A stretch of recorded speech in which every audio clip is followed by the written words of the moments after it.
Cette conférence va maintenant être enregistrée. Cette conférence va maintenant être enregistrée.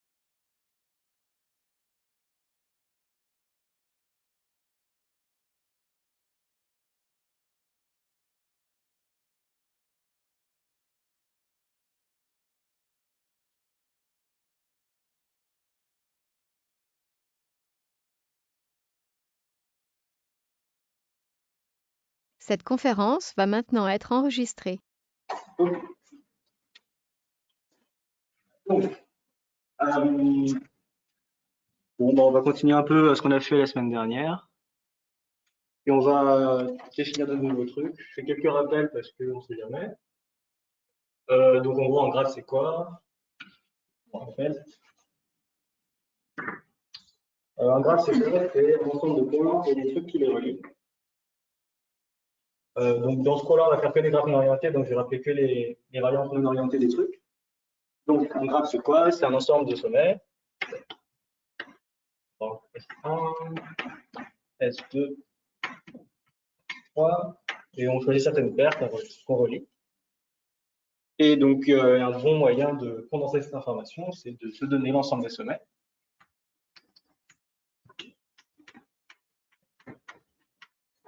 Et de se donner l'ensemble des paires de points qu'on relie. Donc, S comme sommet, A comme A.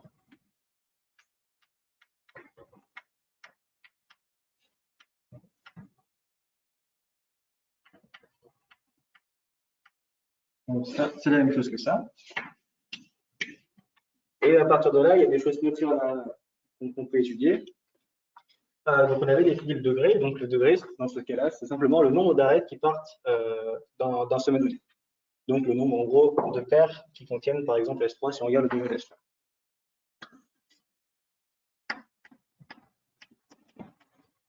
Donc, dans notre exemple, le degré de S3, ce serait 2, du coup. Le degré de S1, c'est 1. Et le degré de 2, ça va être 1 aussi. Donc, l'idée de ce truc-là, c'est simplement que, par exemple, si vous regardez un graphe avec des gens et vous les reliez par amitié, bah, le degré d'une personne, c'est juste son nombre d'amis. C'est en général une bonne notion à regarder sur un graphe. Et donc, c'est pour ça qu'on donne un nom. Et on avait montré quelque chose, c'est-à-dire que si vous prenez votre graphe fini et que vous sommez tous les degrés,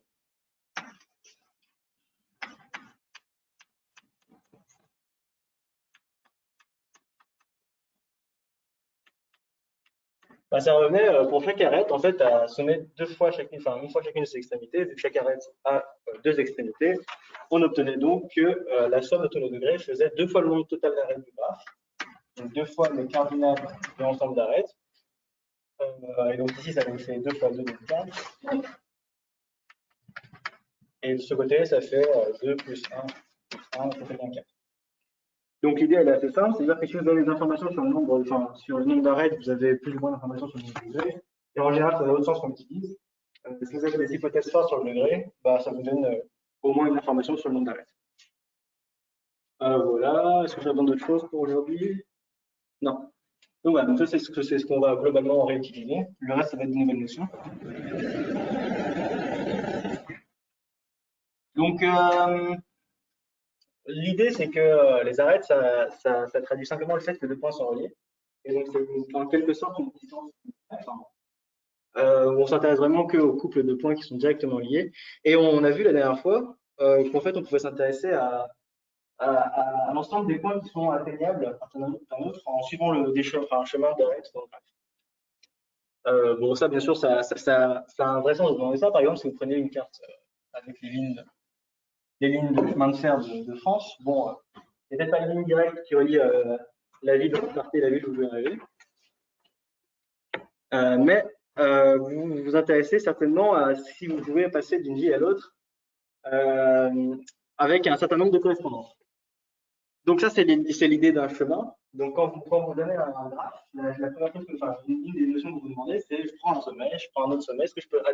Ils sont peut-être pas reliés, mais est-ce que en suivant des arêtes dans le chemin, enfin des arêtes dans le graphe, est-ce que je peux arriver de l'un à l'autre? Donc bah déjà, pour comprendre ce truc-là, mathématiquement, il faut déjà définir ce que c'est un chemin. Bah, un chemin, c'est essentiellement exactement ce qu'on pense que c'est. Là, vous prenez un graphe. Donc,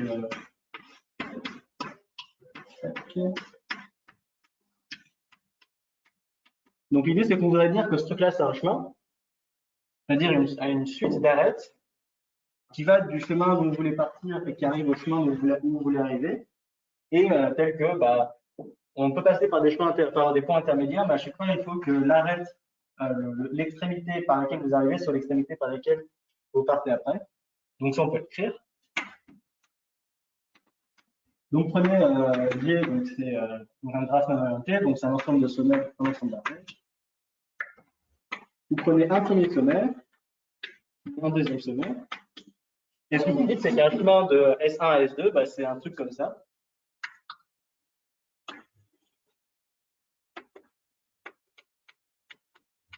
Donc un chemin de S1 à S2, c'est quoi? Bah, c'est simplement la suite des arêtes.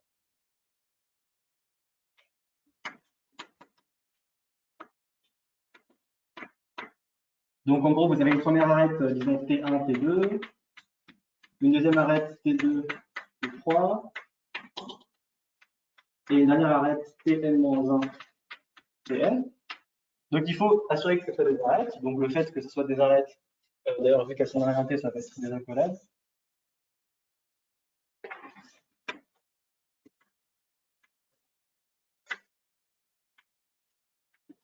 Donc vous voulez que ce soit des arêtes. Dans notre formalisme, vu qu'on s'est un ensemble d'arêtes, ça veut simplement dire que tous ces éléments-là, toutes ces paires-là sont des arbres de notre graphe.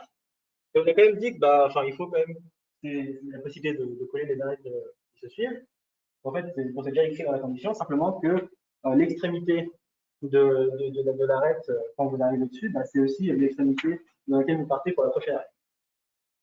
Donc voilà, donc ça c'est exactement ce qu'on veut. Et par exemple, on parlera, donc ça, donc ici il y a exactement n-1 arête.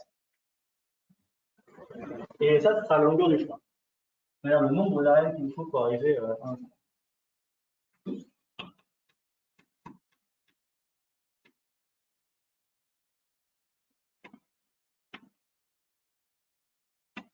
Donc, vous avez peut-être intérêt à prendre des points plus courts possible. Par exemple, si vous vous baladez en France et que vous prenez des correspondances pour aller d'un endroit A à un endroit B, vous n'avez peut-être pas envie de faire 18 correspondances. Vous avez peut-être intérêt à minimiser le nombre. Bon, on ne s'intéressera pas forcément à ce genre de truc dans ce qu'on va faire. Nous, ce qui nous intéresse vraiment, c'est la possibilité de trouver un tel chemin, même s'il est extrêmement long.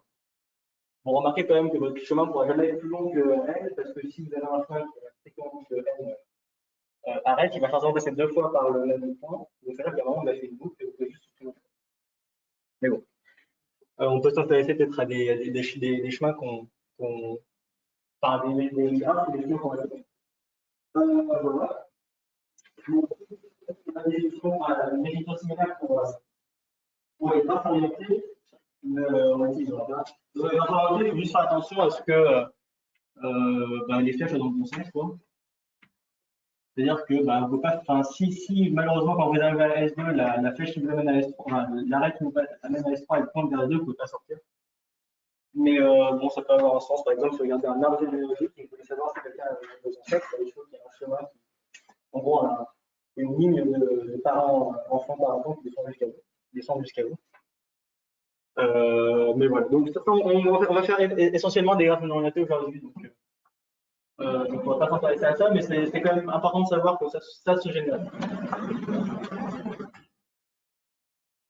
Enfin, ça se définit plus que c'est génère.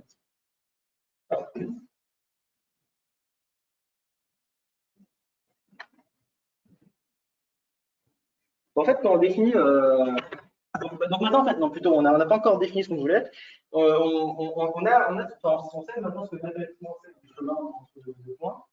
Maintenant, on voudrait qualifier les points qui sont reliés au point X. Enfin, on va donner un nom, on appellera tous ces points, enfin, l'ensemble de ces points, enfin, moi, on appelle la composante connexe de grand X, de petit x.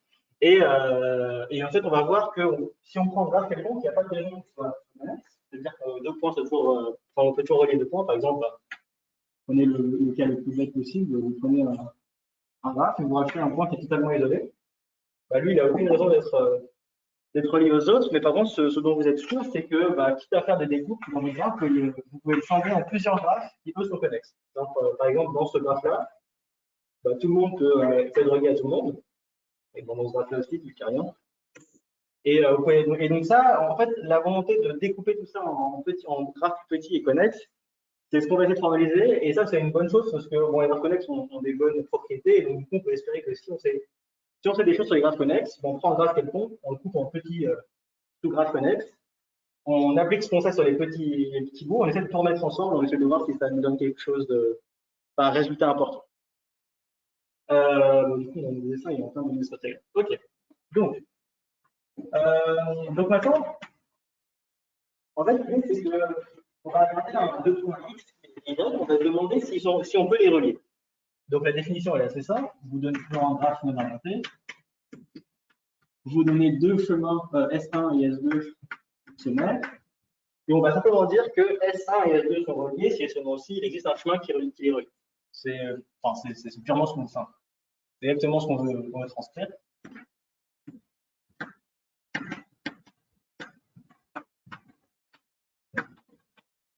Donc, on dit qu'ils sont reliés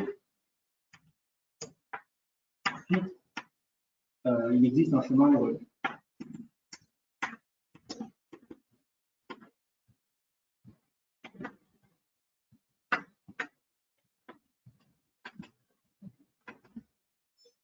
Comme en mathématiques, on aime bien la notation compacte, on va se contenter d'écrire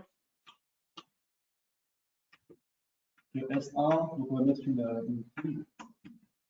Donc en fait, bon, ça a un sens parce que donc, ce qu'on va montrer avec des mots mathématiques, c'est que cette relation-là, c'est une relation d'équivalence, donc dans un sens que je vais définir. Et ça, grosso modo, ça va nous dire sur un point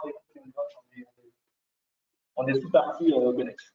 Donc, bon, en fait, ce qu'on a envie de faire naturellement, c'est prendre un point et regarder tous les semestres qui sont reliés à lui. Ça, c'est assez naturel. Bah, je ne sais pas, vous êtes à un endroit de la France, vous regardez la carte ferroviaire, vous vous demandez à partir de là où est-ce que je peux aller. Vous pourrez certainement aller après n'importe où en France, mais vous ne pourrez pas, par exemple, franchir l'Atlantique et aller aux États-Unis ou en bateau. Mais par exemple, ce qui est assez intéressant, c'est que si vous prenez un point X et vous regardez tous les points qu'il est possible d'atteindre de ce X, bah, l'observation importante, c'est que si vous prenez deux points qui sont atteignables à partir de X, bah, vous pouvez aussi aller de Z à Y. C'est passer par exemple. Vous prenez le chemin qui va de Z à X, puis le chemin qui va de X à Y, et vous avez un chemin qui va de Z à Y. Donc en fait, ça nous donne déjà l'idée que si on prend l'ensemble des points qui sont atteignables par X, ça va nous faire un sous-ensemble, un sous-graphe, où la première chose, c'est que deux points vont toujours être reliés, vont toujours être reliés, c'est-à-dire trois autres sur un chemin qui va passer par X avant. Et la deuxième chose, c'est que tout point qui ne sera pas dans cet ensemble-là ne pourra pas être relié à aucun des points. Parce que, par exemple, imaginez que vous aviez un point W ici qui était relié à Y. Et bien, juste en prenant le chemin de X à Y et en rajoutant cette arrête-là, ça vous dirait qu'en fait, vous pouvez atteindre W à partir de X, et donc en fait, W est déjà dans l'ensemble.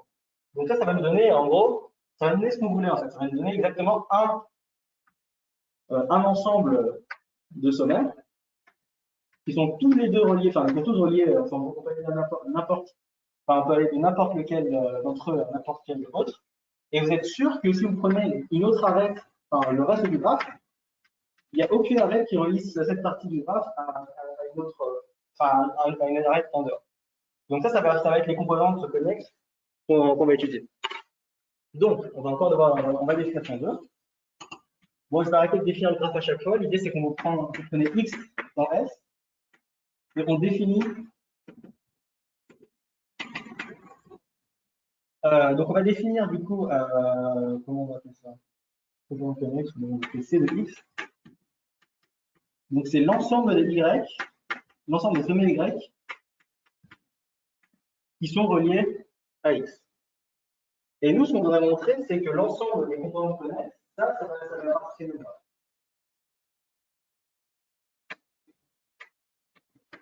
Donc, on l'appelle composante connexe.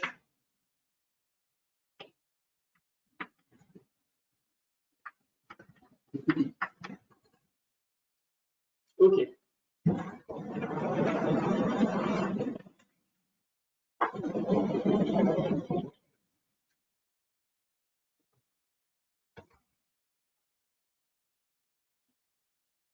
Donc, on va montrer plusieurs choses. En fait, le fait est que si vous pliez dans une composante connexe, si vous avez deux points qui sont dans la même composante connexe, ou deux points qui sont reliés, leur composante connexe va être la même. Donc, nous, on va montrer. Donc, si vous pouvez aller de x à y, alors la composante de x est la même que la composante de y. Donc, si vous pouvez aller de x à y, alors les sommets que vous pouvez atteindre à partir de x sont les mêmes que les sommets que vous pouvez atteindre à partir de y. Ça, c'est pas très compliqué. On va faire en gros ce qu'on fait on appelle ça un raisonnement par guide d'inclusion. Donc en gros, ça consiste simplement à dire, bon, bah, si je veux montrer que deux ensembles sont clos, je montre que le premier est inclus dans l'autre et le deuxième est inclus dans le premier. Donc on montrer que le premier est inclus dans l'autre, on prend simplement un élément quelconque de cet ensemble-là et on montre qu'il est dans le deuxième. Donc on va montrer l'inclusion comme ça. Vous prenez un z dans C de x, alors vous savez que x est relié par z, c'est la définition de cette x. Et donc l'idée c'est assez simple, vous prenez un chemin de y à x, un chemin de x à z et vous les mettez l'un à côté de l'autre.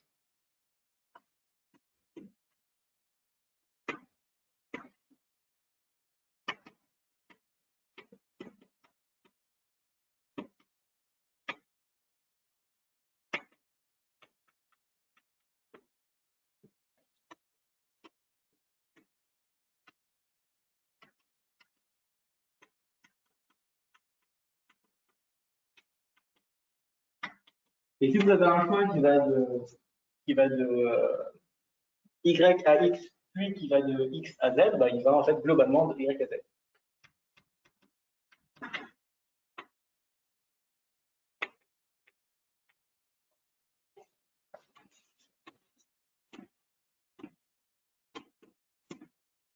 De y à z, donc y est relié à z, donc z est dans la composante connexe de y. On a montré que n'importe quel élément de cet ensemble-là était dans cet ensemble-là. Donc on a montré l'inclusion. En fait, on remarque que notre calcul il marche en montrant juste x et y dans la preuve. C'est que vous connaissez cette preuve-là. À chaque fois qu'il y a écrit x, vous écrivez y, à chaque fois qu'il y a écrit y, vous écrivez x, et vous avez la même conclusion, sauf que c'est dans l'autre sens.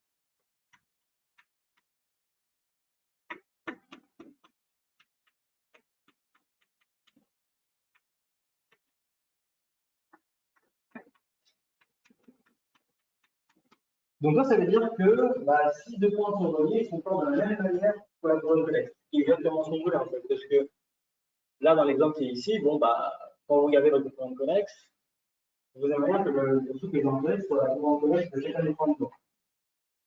Donc bon, ça c'est la première partie. Donc c'est plus ou moins bien défini. Et maintenant, on veut montrer un truc, c'est que les composantes connexes, elles sont deux amis suivants. Donc ça veut dire quoi? Ça veut dire que si vous prenez deux composantes connexes différentes, et ben vous pouvez, si vous prenez deux composantes connexes, soit elles sont égales, comme ici, soit elles n'ont pas d'éléments en commun. L'idée est très simple, c'est que si vous avez une composante connexe c'est globalement un ensemble où de n'importe quel point vous pouvez aller à n'importe quel autre. Donc si vous aviez C de x ici, C de z ici, donc forcément vous avez x dans sa composante connexe, z qui est ici, et vous supposez que bah, là il y a un point T, bah, vu que T est dans la composante connexe de x, c'est-à-dire que je peux aller de x à T. Donc par exemple, j'en ai comme ça. Mais vu que T est dans la composante connexe de z, je peux aller aussi de T à z. Et donc du coup, en mettant les deux chemins les uns après les autres, je peux aller de x à z. Donc en fait, ça me dit quoi? Ça me dit que x et z sont reliés. Et d'après le lemme qui est plus haut, ça veut dire que les deux composantes connexes de base étaient égales. Donc ce que je vais écrire.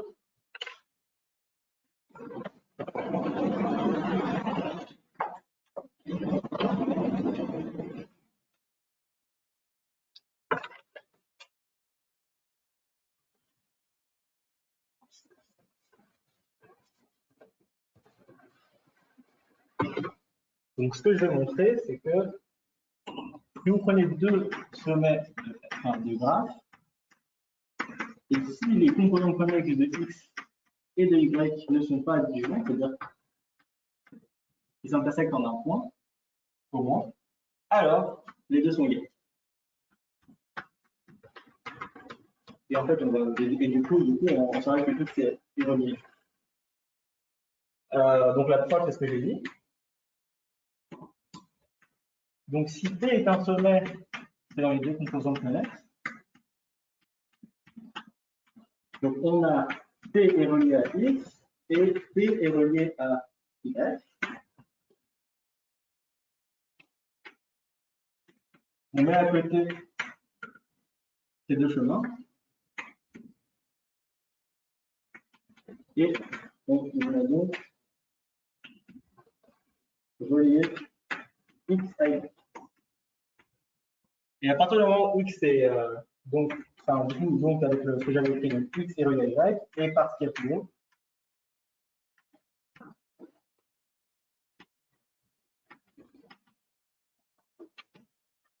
c'est des X.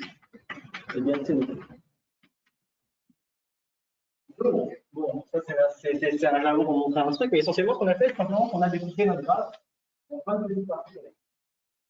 Donc une partie connexe, c'est une partie où de n'importe quel point, vous pouvez attendre n'importe quel autre. Ok. Donc voilà, comment est-ce que je l'ai formulé?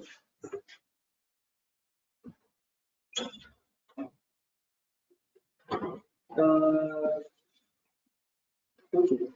Bon voilà. Bon, du coup, je vais juste écrire ça.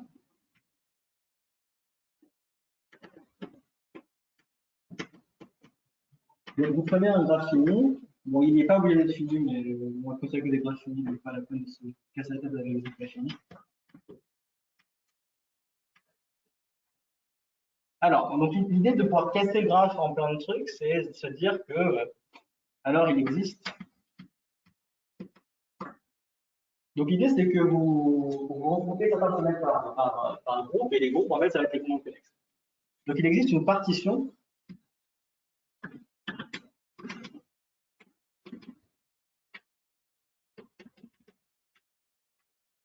Donc comment est-ce qu'il faut comprendre cette notation-là?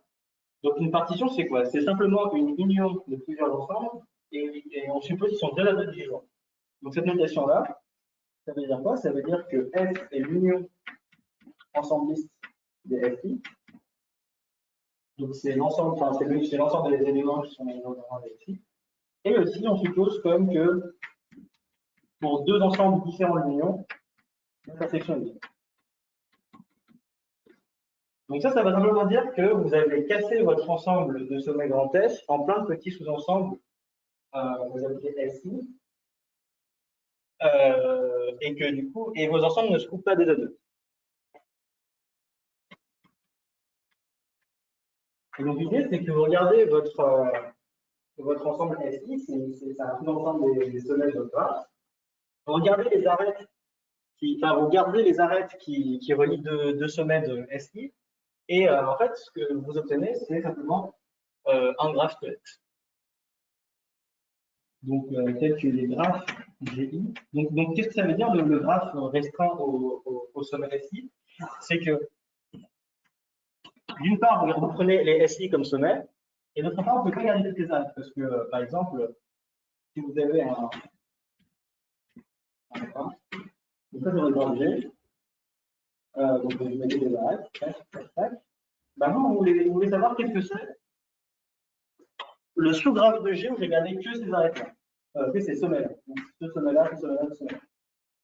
Ben, il est clair que vous ne pouvez pas garder ces arêtes-là. Parce que vu que ces deux sommets-là ne sont plus dans votre graphe, ces arêtes-là n'ont aucun sens. Donc en fait, vous ne gardez pas, vous gardez les arêtes de G, mais qui relient deux points de S. Donc deux points donc, des sommets de G. Et comment ça s'écrit mathématiquement? Ben, vous prenez les arêtes de A, mais il faut aussi que ce soit des arêtes alors comment est-ce que j'écris ça? Moi, ça va pas être clair du tout. Donc, qu'est-ce que j'écris là? Qu'est-ce que j'appelle P2 de S1 de SI? P2 de SI, c'est simplement l'ensemble des paires. Donc, des paires, donc en gros, c'est les arêtes qui relient deux points de S. Donc, ça, peut le comprendre comme l'ensemble des arêtes qui relient deux points de restreint. De SI. Tel que j'ai dit, donc cet ensemble-là soit connexe. Et je le rappelle, donc on pour un graphe, être connexe, simplement dire que deux points quelconques peuvent être reliés par un chemin.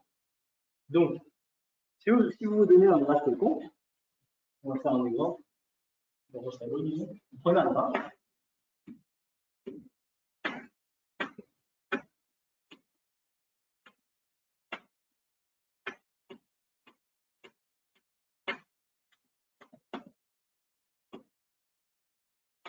Hop. Donc, du coup, il y a un taille de qui sont plus basiques.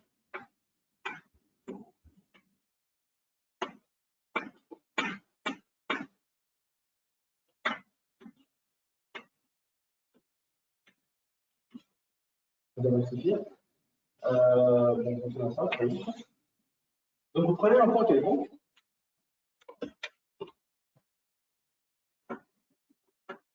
Donc, en fait, la comparaison de c'est-à-dire qu'on a juste tous les points, puis on peut attendre à partir des points. Ici, c'est bon, ici, c'est bon, ici, c'est bon, ici. Les autres, vous les attendre parce que vous n'avez pas d'arrêt. Donc, ça, vous dites, ça, c'est la première comparaison de connexe. Maintenant, on va prenez un des sommets terrestres, par exemple celui-ci, et vous intéresser à quels sont les sommets que je peux atteindre. Ici, en haut, ici, vous êtes pour un connexe, vous récupérez, vous prenez ceci, la suite, vous avez un point de connexe. Donc maintenant, ce que dit le théorème, si vous voulez, du coup, c'est que, bon, déjà, vous avez cassé votre graphe en trois sous-graphes. Vous avez gardé un sommet, par exemple le sommet bleu, et le sommet en effet, c'est juste le graphe avec le sommet avec le sommet bleu, et les arêtes, c'est les arêtes du graphe d'origine, mais qui relient le sommet bleu. Donc, par exemple, on prend ces trois arêtes, on prend la base de la classe. Et ce que dit le théorème, c'est que ces sous-graphes-là sont connexes. C'est-à-dire que on ne fait pas la définition d'un lequel on va construire, si vous prenez deux sommets bleus, ils sont reliés. Parce qu'ils sont tous reliés à ce point-là. Si vous arrêtez pas ce point-là entre eux, par exemple, si vous prenez deux sommets bleus, ils sont toujours reliés parce qu'ils sont tous sur les x. Donc, si vous prenez ce sommet-là et ce sommet-là, vous savez que de ce sommet-là, vous pouvez aller à la x, et que de x, vous pouvez aller à ce sommet-là. Donc, ça, c'est ce qu'on appelle en gros, la décomposition connexe. Et en fait, la façon dont j'ai construit on regarde tout ce qui sont intégral, on enlève la différence de x et on réitère. Ça donne une façon logique de calculer la différence de x. Et donc, la décomposition connexe. À du moment où on a une bonne façon moyenne de, à partir d'un point, obtenir les sommets qu'on peut atteindre. Donc, ça reste des questions de parcours, mais c'est plus informatique. Et voilà. Donc, l'idée, c'est que on a, enfin, en gros, si vous êtes attardé juste sur le fait que la relation que j'ai définie, parce qu'on dit que c'est qu'elle est d'équivalence, vous avez exactement votre décomposition en caractère général de relation, vous avez exactement la décomposition en force de l'X, mais si vous vous intéressez plus au point de vue où je regarde un point, je regarde en gros l'ensemble des sommets que je peux atteindre, vous avez quelque chose d'un petit peu plus différent, donc vous permet de calculer la commande de l'X. Ok.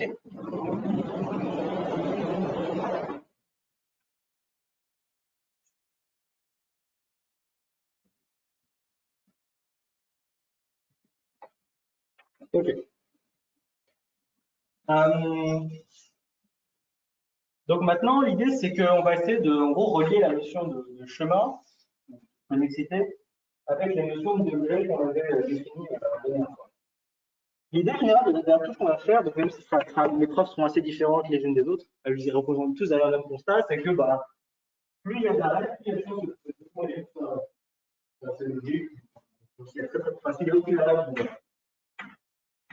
pas de présence, et si dans le meilleur des cas, tous les arrêts possibles sont là, il y a aucun doute sur le fait qu'il y a des n'importe quel point à n'importe quel autre. La deuxième chose qu'on sait, c'est que le degré, c'est relié au arrêt. On sait que la somme de degrés, c'est 200 nombres d'arrêts. Donc, si chaque point a un grand degré, globalement, il y aura pas mal d'arrêts. On peut espérer avoir des chiffres de connectivité. Et donc, du coup, tout ce qu'on va montrer actuellement, ça va plus ou moins avoir ça la même forme. On suppose que le degré de tout ce qu'on a est suffisamment d'arrêt, et on montre qu'il existe soit un chemin, soit et en gros, en fonction des variantes de ce qu'on aura, bah, on aura des preuves différentes, mais l'idée derrière sera toujours la même. On va commencer par un exercice. C'est une belle illustration de ce que je viens de dire. Donc, bah, vous considérez une soirée. On va prendre des personnes, etc. Toujours la même chose, hein, deux personnes sont amies. On suppose que la relation d'amitié c'est écrit. On les recule et on graphe les gens qui sont amis. Et on est très sûr que, enfin, on est sûr d'une chose, on ne sait pas s'il y a beaucoup d'amis, mais enfin, on sait quand même que chaque personne a au moins deux amis. On peut pas être amis des amis, d'accord. Et du coup, si on accepte tout ça, ben, on va montrer qu'il existe ce qu'on appelle un cycle d'amitié, simplement juste un schéma dans le graphe qui revient, enfin, qui a les deux mêmes extrémités. Donc, en gros, un cycle, c'est exactement ce que vous pensez, c'est et juste le point de départ est le même que le point d'arrêt. Donc, on va écrire ça.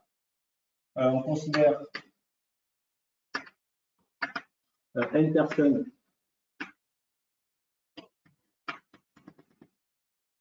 qui est en PM.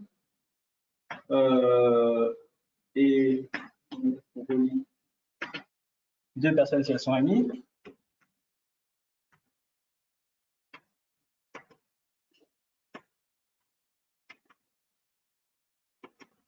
Et donc du coup, bah, ce qui se passe, c'est que oui, on suppose que chaque personne a au moins deux amis.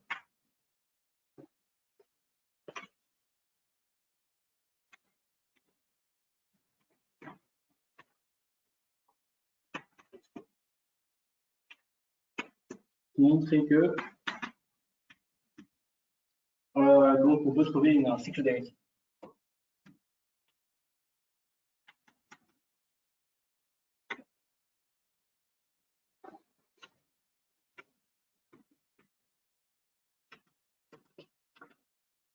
Donc, la preuve c'est la suivante, c'est assez naturel. Bon, bah, prenez une personne au hasard, vous lui dites montre-moi un de tes amis, et je vais vous montrer un de tes amis. Vous arrivez devant l'ami de cette personne-là, vous lui demandez montre-moi un ami qui n'est pas la personne qui vient de te montrer. Il va pouvoir le faire parce qu'il a au moins deux amis. Vous continuez, vous continuez, vous continuez. Et du coup, pour les mieux vous arrêter, à chaque fois que vous arrivez chez quelqu'un en disant c'est lui qui t'a désigné comme ami, il pourra désigner un autre ami. Mais vu qu'il n'y a qu'un nombre fini de personnes dans la phrase, ça veut au moins dire qu'il y a un nombre, bah, vous allez tomber sur deux fois sur la même personne. Et si vous êtes allé voir plein de gens et pour tomber sur la même personne, c'est vraiment que vous avez un cycle de. Qu'est-ce qu'on va écrire? Alors, donc, on choisit P1 au hasard.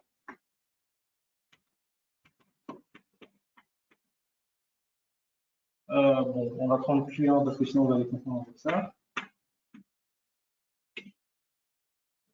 Donc, bah, vous allez voir Q1, vous dites, bah, montre-moi, enfin, donne-moi un de tes amis. Il désigne Q2, un de ses amis. Après, vous allez voir Q2, vous dites, bah, donne-moi un ami mais qui n'est pas Q1.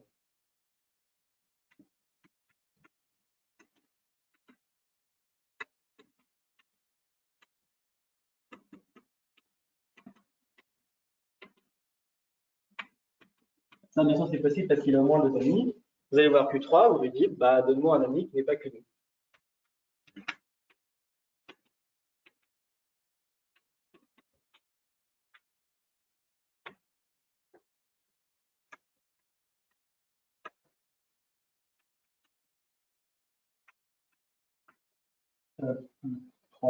Etc. Donc ça, vous n'avez plus le droit de le faire parce que c'est une amis, ça va vous donner une suite de personnes, donc Q1, Q2.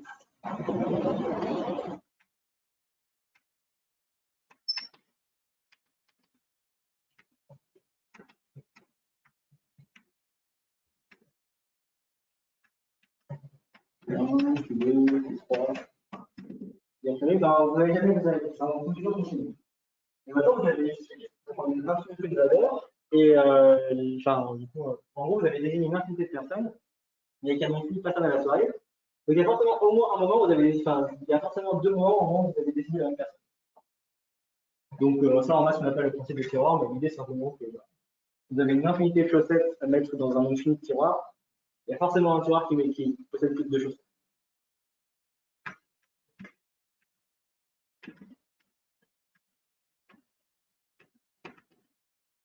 Donc, un principe de tiroir, il existe QI égale QJ avec I et J aux indices différents. Mais du coup, ce qui s'est passé entre l'indice I et l'indice J, c'est que vous êtes allé voir un ami de QI, vous êtes allé voir un ami de cet ami-là, et vous êtes revenu à QI. Ben, ça, c'est exactement le cycle qu'on cherche.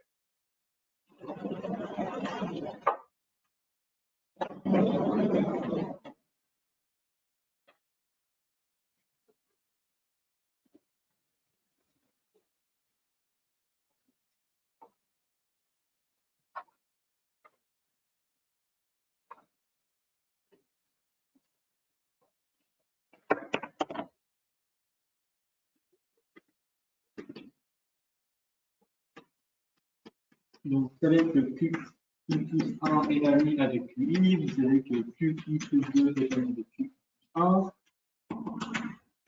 tout ça jusqu'à QJ moins 1. Et vous savez que QJ-1 est ami avec QI, enfin QJ, mais QJ c'est juste Q. Et donc là, en gros, ce que vous avez fait, moi j'ai mis des flèches, mais bien fait dans mon méthode. Et donc en gros, ce que vous avez fait, c'est que vous avez trouvé le cycle. Bon, donc du coup, si on enlève l'histoire des aiguilles, ça, ce que vous dit simplement ce lemme, c'est que si tous vos sommets ont degré 2, au moins, alors vous pouvez trouver un cycle. Et ça, c'est pas vraiment des applications parce que y a des endroits, enfin, il y a des moments où quand vous formalisez votre travail en termes de maths, trouver des cycles, c'est quelque chose qui est important. Et ce lemme-là donne une façon assez économique de trouver, enfin, de déterminer si quelque chose est un cycle ou pas. Bon, c'est une condition suffisante, pas nécessaire, mais enfin, d'ailleurs, elle est clairement pas nécessaire, parce que si on prenait juste un cycle, après, on peut faire ce que vous voulez à côté, et prendre en compte qu'il n'y a aucun intérêt de zéro. Mais voilà, donc ça c'est un critère, et en plus on l'utilisera pour dans une preuve parce que c'est pas si fort peut-être de demander que chaque point a un degré opposé. Vous donne un nombre d'arrêts pour arriver à la question. Ok. Ok, bon voilà. Donc voilà, donc c'est ce que je disais. Ici, ce qui nous a fait marquer le truc, c'est que les classes que les élèves finalement, quand vous baladez dans le parc, vous êtes jamais dans une impasse. Par exemple, si vous aviez un truc de degré 1, bah, dans le pire des cas, vous commencez un second au hasard, puis 1, vous dites donne-moi un de tes amis, Q2. Et après, vous allez voir du coup Q2, vous dites donne-moi un de tes amis. Bon, bah là, Q2, il ne choisit pas le bon, il choisit celui-ci. Et là, vous dites à Q3, donne-moi un de tes amis qui n'est pas Q2, bah, là, il ne peut pas le faire. Du coup, vous êtes bloqué. Et donc là, l'obstruction qui existe, c'est le fait que Q3 est degré 1. Et que 1, c'est petit. Voilà. Donc, ok. Donc maintenant, on va essayer de trouver des lemmes qui sont assez similaires à celui-ci et qui reposent toujours sur les mêmes idées. Le prochain.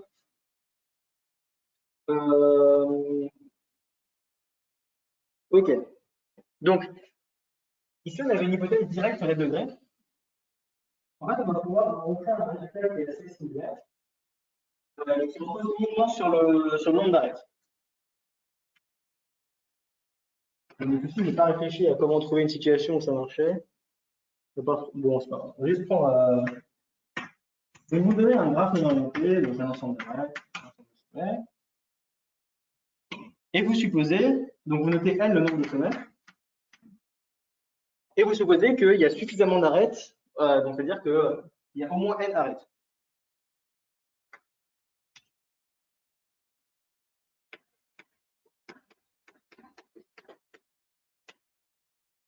Alors, s'il y a au moins N arrêts, alors j'ai un cycle.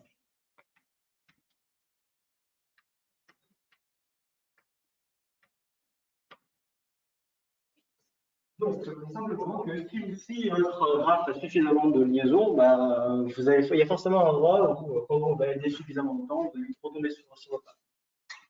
Ok, donc on va essayer de montrer ça. Oui, faire attention, on va supposer n plus grand que 3.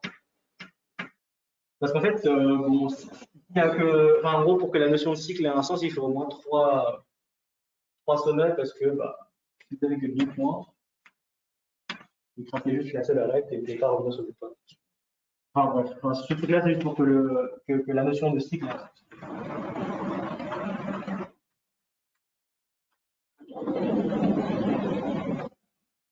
Bon, donc en fait, on aimerait bien plus ou moins copier la preuve de tout à l'heure, parce qu'on sait que les degrés et le nombre d'arêtes, c'est quelque chose qui est relié. Donc le fait que le nombre d'arêtes est grand, ça veut dire grosso modo que bah, le degré moyen est grand. Et donc si le degré moyen est grand, on pourrait espérer que, euh, que le nombre d'arêtes, enfin plutôt qu'il soit toujours que chaque point ait un degré comme deux. En fait, la première chose qu'on remarque, c'est que notre formule de tout à l'heure, elle nous dit que bah, si vous prenez tous les semaines, moi je vais l'écrire. La formule tout à l'heure, elle nous dit que si vous sommez sur tous les sommets de grand S le degré de S, ça vous fait 2 fois le nombre d'arêtes. Et ça, l'hypothèse, c'est que c'est plus grand que 2. Et en fait, bon, l'idée, c'est que vous pouvez diviser de chacun des côtés.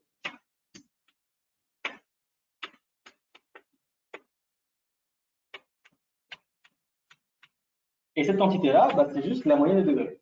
Parce que S est de S, donc ça, vous prenez simplement, enfin, c'est la moyenne normale, vous sommez tout et vous divisez par le nombre d'éléments.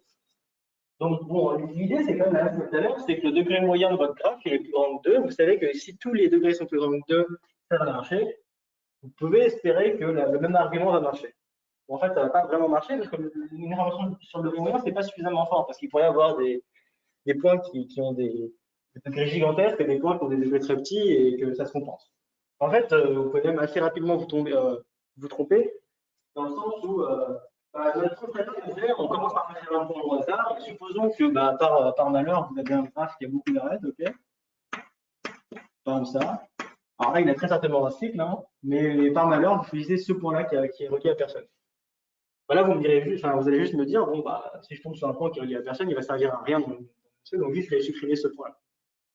C'est-à-dire que si je tombe sur un truc qui est relié à personne, je l'ignore et je regarde juste s'il y a un cycle sur ce qu'il y a. Et donc ça, c'est une bonne idée. En fait, l'idée, c'est que les points qui sont reliés à personne, enfin, faut toujours voir ça comme des personnes et des relations. Si vous avez une personne qui a une personne qui a des relations avec aucune autre personne dans la salle, bah, certainement que n'importe quel théorème que vous voulez prouver, bah, il ne va pas changer grand-chose dans la preuve parce qu'il est relié à personne. Donc, bah, une bonne façon de le faire, c'est juste d'exclure cette personne. C'est pas très gentil pour lui, mais au moins vous avez moins de variables à étudier et du coup, vous pouvez espérer que le calcul va être plus simple. Bon, mathématiquement, donc éthiquement, c'est peut-être discutable, mais mathématiquement, c'est une très bonne idée. Pourquoi? Parce que, en gros, on a réduit le problème à un truc qui est strictement plus petit. Donc, un truc qui est strictement plus petit, il faut donner un sens à quel point c'est un truc qui est petit. Donc, en gros, l'idée, c'est qu'il faudrait coder notre graphe avec un paramètre et justifier qu'on a strictement réduit ce paramètre. Bon, en fait, ce qu'on va juste prendre, c'est le nombre d'arêtes, le nombre de sommets. On aurait pu prendre le nombre d'arêtes, mais vu que quand vous supprimez un sommet isolé, vous ne faites pas d'écran sur le nombre d'arêtes, et a priori, c'est plus intelligent de faire descendre le sommet. Et il y a un principe de raisonnement qu'on appelle le principe de récurrence en mathématiques qui consiste à, donc en gros, donc si vous avez une hypothèse qui est vraie pour n égale 0, et que vous montrez que le fait qu'elle soit vraie au rang n, ça implique qu'elle soit vraie au rang n plus 1, bon, bah, le fait qu'elle soit vraie au rang 0, ça montre qu'elle est vraie au rang 1, puis au rang 2, puis au rang 3, puis au rang 4, et vous obtenez en fait un principe de récurrence que pour n'importe quel n, c'est vrai. Et la façon de montrer que si elle est vraie au rang n, alors elle est vraie au rang n plus 1, c'est de prendre un graphe du rang n plus 1 et de se ramener à un graphe du rang n. Donc essentiellement, quand on fait une récurrence, on essaie vraiment de regarder ce qui ne sert à rien dans le truc et de le supprimer pour réduire le nombre d'informations et revenir aux hypothèses de la récurrence. Donc du coup, l'idée de on va juste supprimer celui qui sert à rien, bah, c'est exactement ce qui va nous permettre de décrire le truc. La preuve va être un peu longue, mais on va l'écrire. Et maintenant, on a vraiment de bonnes idées pour penser que ça va marcher. Enfin, on a vraiment de bonnes raisons de penser que ça va marcher. Et ça va marcher, donc on a bien raison. Donc, ça, c'est ce que je trouve. En fait, il y a deux choses. Soit, il y a aucun sommet problématique, auquel cas, on est dans les hypothèses du lemme plus haut, et on est content. Donc, soit, pour tout S, le degré de S est plus grand que 2. Alors, par le lemme précédent,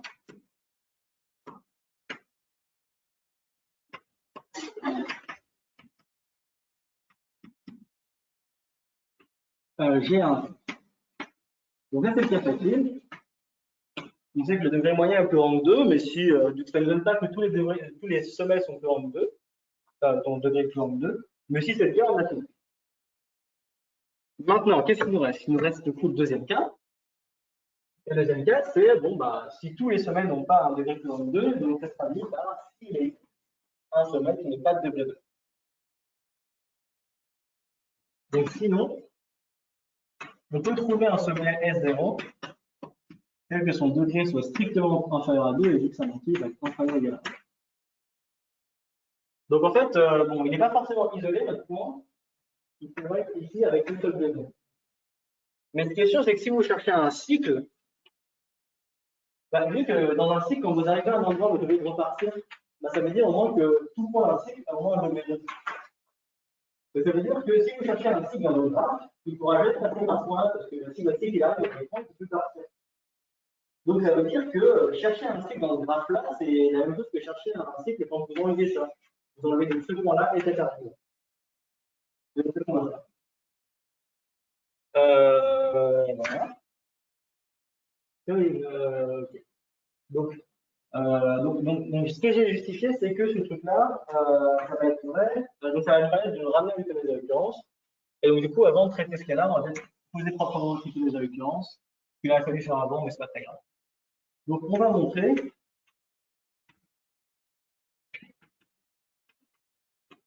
le résultat par récurrence sur N. Donc, pour que le résultat soit, pour montrer la récurrence, enfin, le résultat par récurrence, il faut déjà montrer que le résultat est vrai pour les petits cas, et après, vous montrez qu'il va s'étendre. Donc, on a supposé que n est plus grand que 3, donc on va simplement montrer l'état pour n égale 3. Donc, si vous avez 3 sommets, l'hypothèse, elle vous dit que vous avez 3 sommets et au moins 3 arrêts. Mais en fait, bah, si vous avez tracé 3 sommets, il n'y a que 3 arrêts possibles. Donc, ça vous dit que votre graphe, c'est forcément un triangle. Et bon, bah, il y a un triangle, il y a évidemment un cycle. Donc, ça veut dire essentiellement que le résultat est vrai pour n égale 3.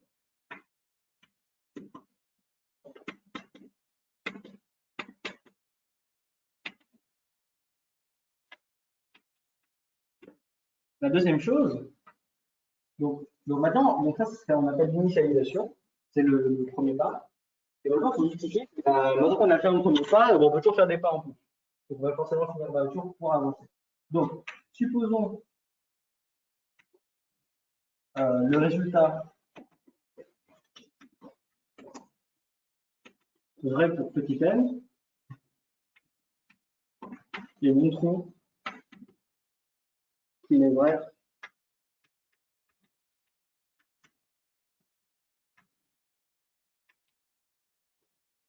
pour n plus 1. Donc, qu'est-ce qu'on sait? On sait que pour tout graphe de degré n, avec n sommets, si son nombre d'arrêts est plus grand que a, vous pouvez trouver un cycle. Et vous, maintenant, vous pouvez montrer que c'est vrai aussi si vous remplacez n par n plus 1. Donc, on va vous montrer par d'autres choses. On se donne un graphe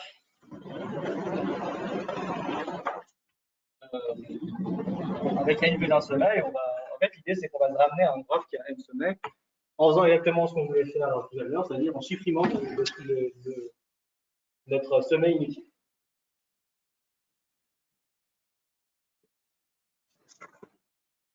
Donc, alors, on se donne du coup un graphe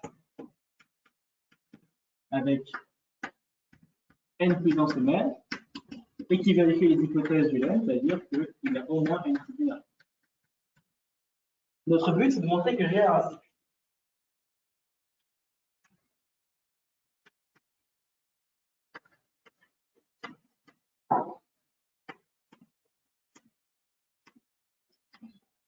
Donc là, je vais répéter ce que j'ai dit tout à l'heure parce qu'il aurait fallu le faire maintenant.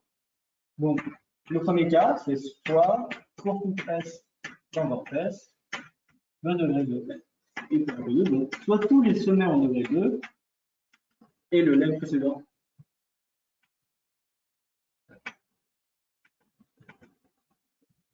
Ça va être conclure.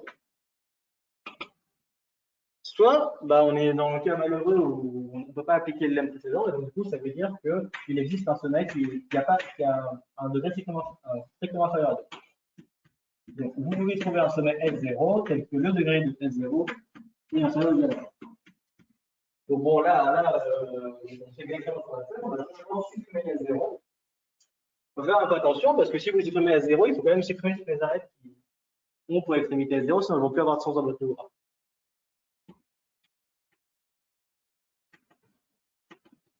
Donc on va considérer quoi? On va considérer le graphe G', dont les sommets, c'est les sommets de G. Vous avez enlevé S0. Et donc ça, on va appeler ça S', par exemple. Et dans l'ensemble des arêtes, et A'. Et A', qu'est-ce que c'est? A', c'est A où on a enlevé. Okay. Comment je dis ça? A' contient les arêtes de A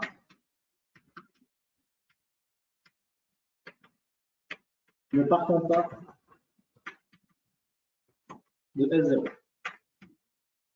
Donc dans le cas des plus haut, si vous supprimez ce point-là, vous êtes obligé de supprimer cette arête-là. Parce que sinon, elle n'a pas de sens. Mais bon, ce qu'on fait, c'est que le degré de la 0 n'est pas très grand. Donc ça veut dire que vous n'avez pas enlevé plus d'une arête.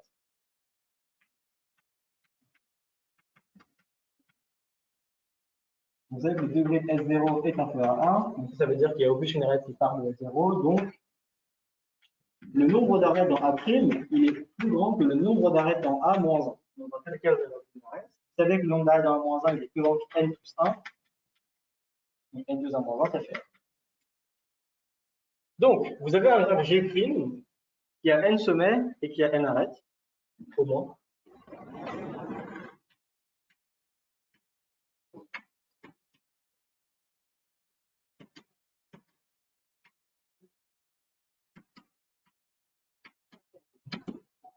Et donc, du coup, il a un cycle.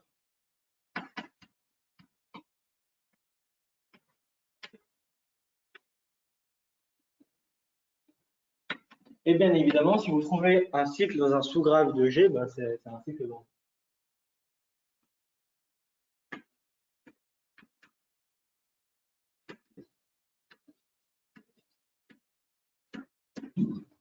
Donc voilà, donc il a fallu travailler un peu plus que tout à l'heure parce que notre marche aléatoire dans le graphe, elle peut bloquer un endroit. Mais essentiellement, s'il y a un endroit où elle peut bloquer, on peut juste supprimer le l'orientation et possiblement l'arête qui vous amenez ici. Et après, vous ramenez donc un problème plus petit. Donc, voilà. Donc le principe de récurrence, c'est quand même assez fort pour monter les trucs, surtout sur les graphes. Parce qu'un graphe fini, c'est donné par son nombre de et vous faites plein de façons de paramétrer votre graphe avec un entier.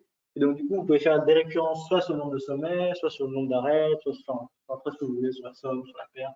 Bref. En fonction de. En gros, à chaque fois que vous faites une récurrence, il faut se demander quelle est l'opération qui me permettrait d'amener un graphe plus petit. Ici, c'est d'enlever un sommet, donc je fais une récurrence sur le nombre de sommets.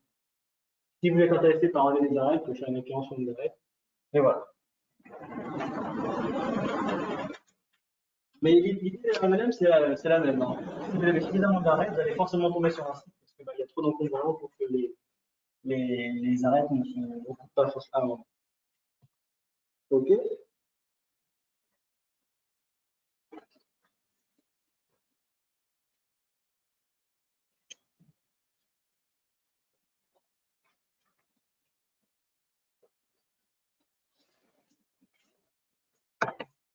OK. Alors, qu'est-ce que je vais faire maintenant?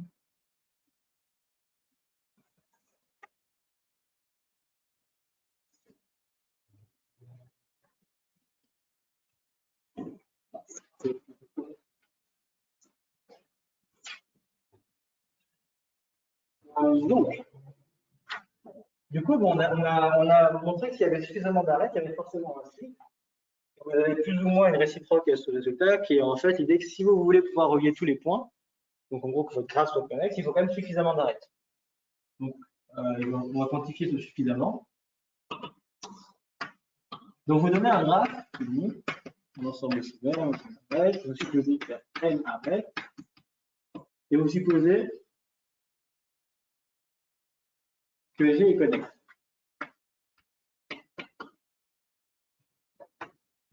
Donc ça je le rappelle, donc G connexe, c'est équivalent à dire que pour n'importe quelle paire de points de sommet, X est relié. Donc on peut toujours aller de l'un à l'autre en suivant un chemin dans le graphe.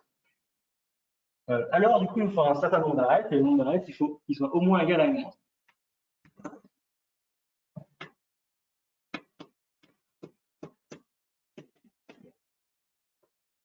C'est le moins 1 aussi. Et bon, on va mettre une équivalente de. Bon, de toute façon, tous les graphes à un sommet, ils sont connexes. Ok. Donc, bon, l'idée, c'est qu'on va encore donner par l'expérience, c'est une méthode de raisonnement qui est assez forte dans les graphes, comme je viens de le dire. Et donc, l'idée, c'est qu'on va essayer d'enlever en fait un sommet.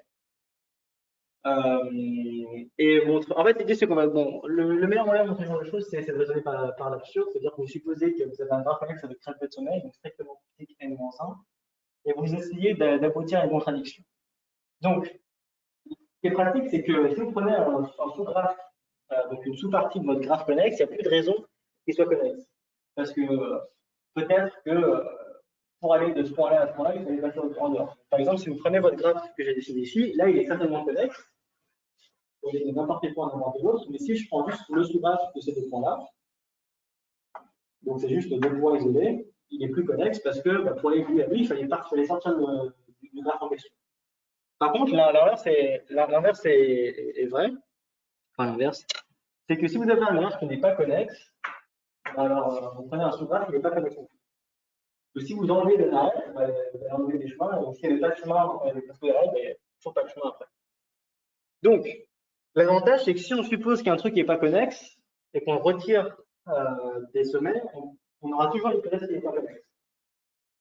Et vu que pour faire le référence, on a envie de retirer les sommets, bah, on a plus envie d'étudier en fait l'hypothèse absurde, c'est-à-dire qu'on va donc on va supposer qu'on a un graphe connexe avec strictement moins de n-1 arêtes. Bon, la première chose qu'on fait, c'est déjà de raisonner par l'expérience. Il y a de bonnes chances que ça nous aide un peu. Montrons les pas par l'expérience.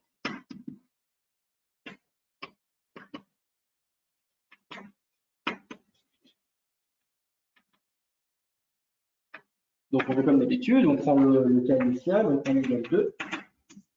Donc, vous avez un graphe à deux sommets. Vous voulez relier les deux sommets. Donc, il vous faut au moins une arête.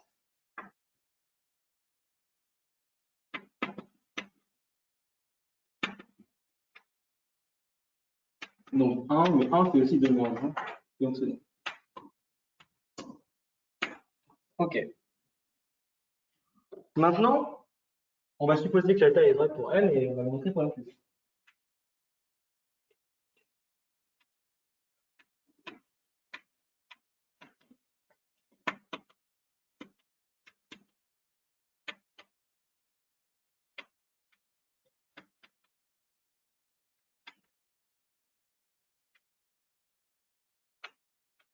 Donc, on sait que tout graphe connexe à n sommet a au moins une moitié arête. Et on peut montrer que tout graphe connexe à n plus 1 sommet a au moins n arêtes. Donc, vu que notre stratégie, ça va être d'enlever des sommets des arêtes pour se ramener à un orage tout petit, et qu'on sait que la propriété de ne pas être connexe passe au sous-graphe, mais pas à la relation être connexe, il est naturel de commencer par raisonner par l'absurde. Donc, par l'absurde, on suppose que la conclusion est fausse pour n plus 1. Ça veut dire que on peut se donner un graphe G qui a n plus un sommet, tel que il a au plus n moins une arête, mais que j'ai le connexe. Attends, qu'est-ce que je dis? Non, en fait, ok, bon, ce que j'ai dit juste avant est pas vrai.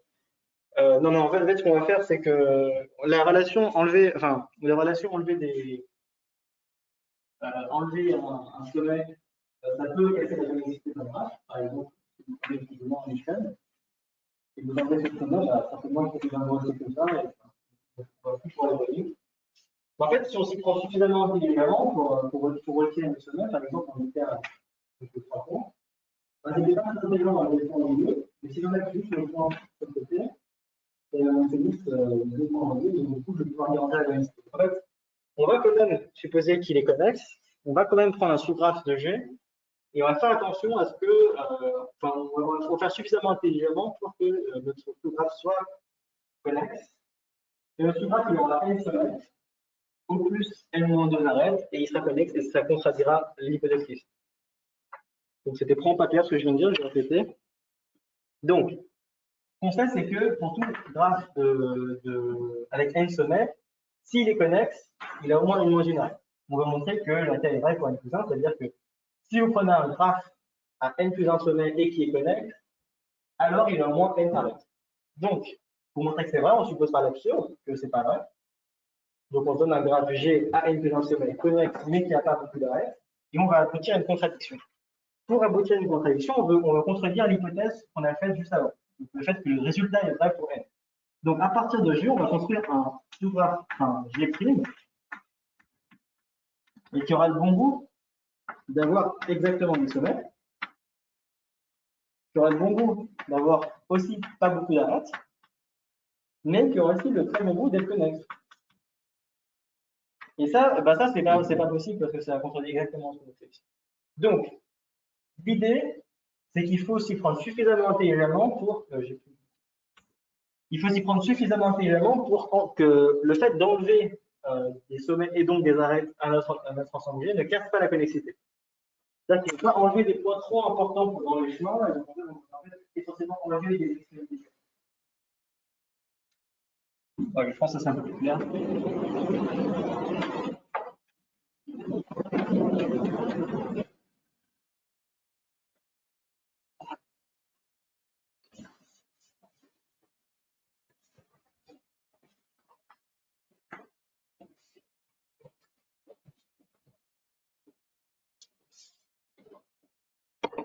Ok. Alors, donc, comment on va faire un truc qu'on a écrit ici, c'est que si c'est de 2 et 1, vous ne pouvez pas être un point important pour les éléments. Parce qu'un point important pour un chemin, c'est un point par lequel on est obligé de passer pour relier d'autres points. Mais si ça n'a pas été, ça veut au moins dire que vous êtes le degré 2, parce qu'il faut pouvoir rentrer, arriver à la boucle à une arête et partir par là. Alors que ce point-là, si vous êtes le degré 1, ça n'a rien fait dans un chemin. Par exemple, si vous devez relier ces deux points-là, bon, en fait, vous n'allez jamais passer par ce point-là, parce que ce point-là, c'est un point. Donc, le bon type de point à enlever, c'est un point qui a qui a un degré assez bas. Idéalement 0. Il y a un aucune connexion, on peut l'enlever, ça ne pose aucun problème. Mais même 1, ça nous va en fait, parce que si vous enlevez un point, ce point-là, vous n'allez pas empêcher les autres points de la relier. Donc, il faut juste justifier. On peut trouver dans G un point.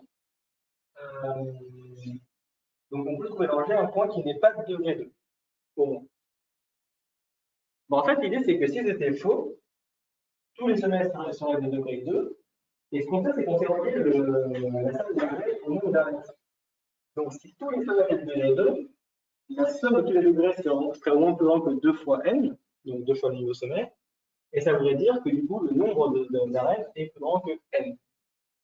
Et là, c'est une contradiction parce qu'on a supposé que A, G avait très peu d'arêtes. Enfin, assez peu. Donc, qu'est-ce qu'on écrit Donc, on veut trouver S0 dans F, tel que le degré de S0 soit inférieur à 1. Donc, si ça n'existe pas, si en fait S0 n'existe pas, alors donc 2 fois A, c'est égal à la somme de S en parenthèse de degrés de S. L'hypothèse, c'est que tous ces degrés sont plus grands que 2, et ça fait 2 fois S. Et ça implique que plus grand que 2 fois. Ça implique que A, c'est un entier qui est plus grand que N et inférieur égal à moins 1. L'hypothèse. Et ça, c'est pas possible.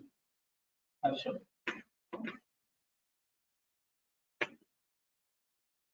Donc, notre S0 va forcément exister.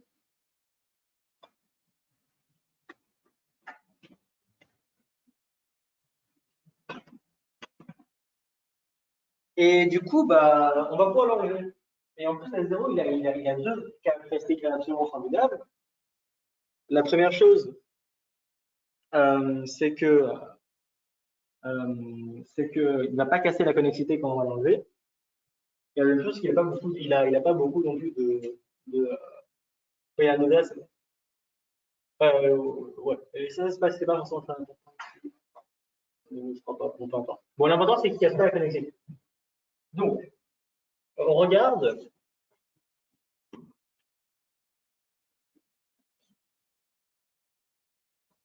On va faire un peu attention parce qu'il faut être sûr d'enlever une arrêt. Ah oui, oui, bien sûr. Oui, d'accord. Il est connecté. Ok. Donc déjà, on sait que le degré de S0, il va être inférieur à 1, parce qu'on va faire comme ça. Donc en gros, il va être égal soit à 0, soit à 1. Et vous savez que votre graphe est connecté de S0, il y en a mais du coup, ça veut dire qu'il y a au moins une arête qui part de S0, parce que si S0 est un point isolé, il faut aller nulle part. Comme G est connexe,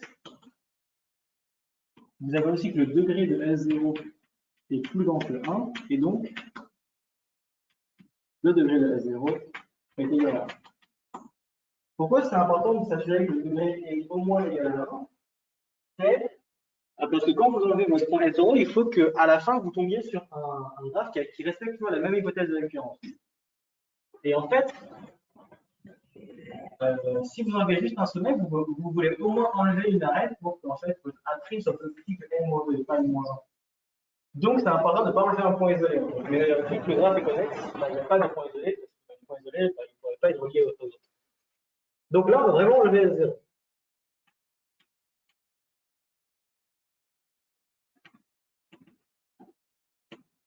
Donc, vous avez un graphe G' qui va être formé de S' et S', qu'est-ce que ça va être? Ça va simplement être tous les sommets qui allaient sauf S0. Et on va prendre A'. Et c'est la même chose, c'est quoi? C'est l'ensemble des arêtes qu'il y avait avant, sauf l'arête qui reliait S0 avec un.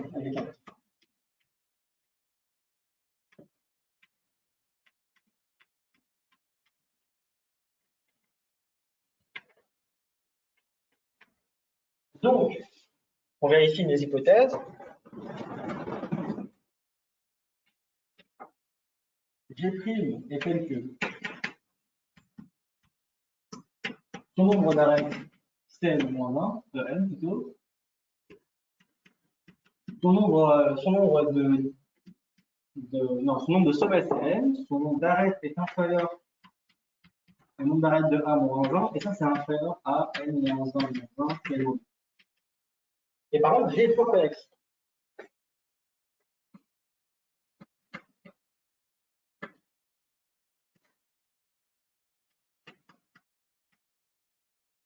Il y a un chemin reliant deux points de S' ne passe jamais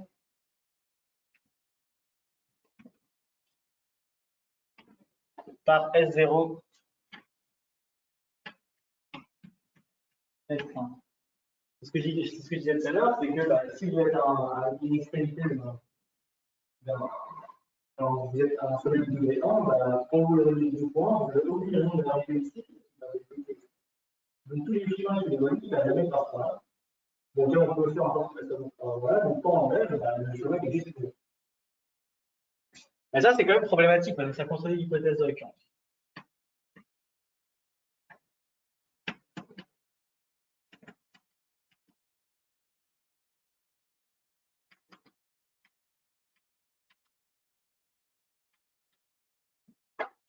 Et donc voilà, donc ça fini. Donc en gros, on a construit, donc je le rappelle, un graphe à partir de G qui était connexe, qui avait n sommets et qui avait moins de n-2 arêtes. Et ça, c'est impossible parce que c'est la supposition qu'on a faite au tout début. Donc, on a montré que l'état était vrai pour n égale 2. On a montré que s'il était vrai pour n, il était vrai pour n plus 1. Donc, du coup, on déduit qu'il est vrai pour 3, 4, 5, et pour tous les entiers naturels. Et donc, l'approche, c'était la suivante. On sait qu'on peut faire une occurrence, on sait qu'on va probablement enlever des arrêts. Le problème, c'est que la connexité, c'est quelque chose qui se comporte mal quand on veut enlever n'importe comment au point, parce que vous pouvez enlever un point très important. Le cas peut-être le plus visible, c'est si vous prenez un graphe étoilé, c'est-à-dire un graphe où tous les points sont reliés à un point au milieu. Bah, ce graphe-là, il est connexe, c'est sûr, mais si vous enlevez le point qui est ici et donc toutes les arêtes, bah, vous allez grandement casser la connexité. Donc, il faut faire attention. En fait, il ne faut pas enlever les points importants, il faut enlever les points pas importants. Après, il faut réfléchir à quel est un point important. Un point important, c'est un point qui a très peu d'arrêt qui part de 8, donc un degré pas très grand. À partir de là, vous cherchez un point qui a un degré assez petit. Et du coup, bah, pour avoir un degré suffisamment petit, bah, vu que le nombre d'arrêts est petit, vous savez que le degré. Et après, vous arrivez naturellement à votre traduction. Donc, grosso modo, on a montré que si le degré à chaque point était suffisamment grand, on avait un cycle. On a montré que si on avait suffisamment d'arêtes, on avait un cycle. Et la plus ou moins réciproque, c'est que si vous voulez être connexe, il faut suffisamment d'arêtes. Donc, on remarque en fait que nos bandes, elles sont assez proches l'une de l'autre. Il y a une bande c'était N, une bande c'était N-1. Et du coup, en fait, on a un résultat un peu intermédiaire. Donc, on a montré quoi en fait? Donc, on a montré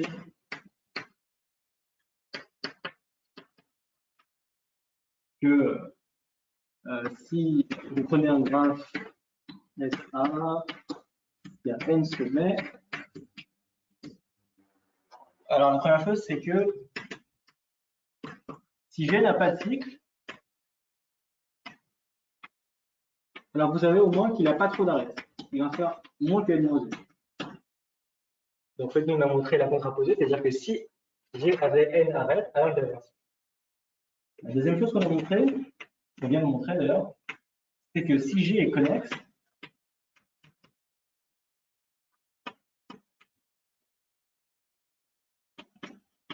alors A, lui, il est plus grand que n-1.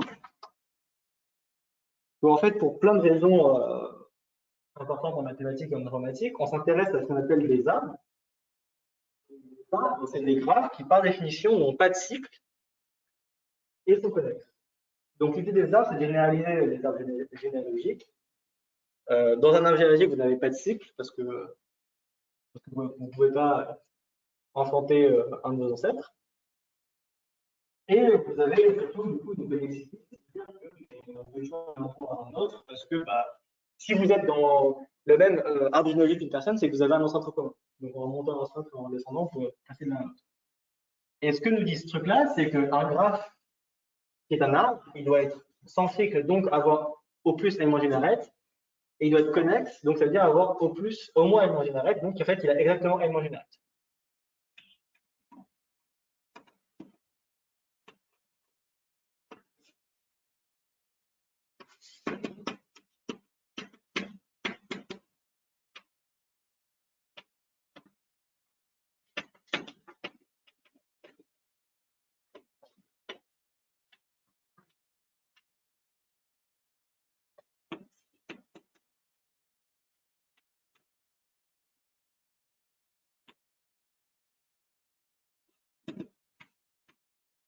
Donc ce qu'on a montré, c'est que si le graphe G avec n sommets était un graphe,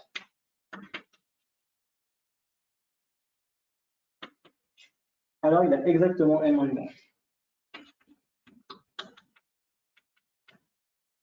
Donc, si vous regardez un arbre généalogique, vous voyez des gens quand ils sont parents, bah, vous comptez le nombre de personnes et le nombre de liens, bah, ça va être tellement. Bon, ça a beaucoup d'intérêt euh, en informatique, même en maths, mais on va pas s'attarder sur ça. Voilà. Donc maintenant qu'on a parlé des schémas, on a fait tout ça, on peut s'intéresser à certains types de cycles de schémas. Donc c'est-à-dire des schémas qui passent soit toutes les arêtes du graphe, soit par tous les sommets. D'ailleurs, la façon plus ou moins dont la théorie des graphes a été introduite, enfin, on faisait sûrement pas mal de théories des graphes sans le dire avant.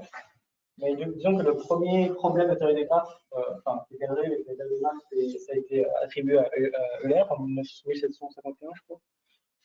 Et c'était pour répondre au problème qu'on appelle le problème des ponts de Königsberg.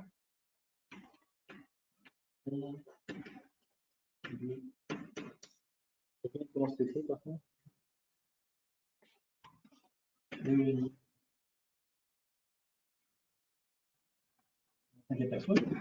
Donc le problème est suivant. Vous avez une ville en Allemagne qui s'appelle Königsberg.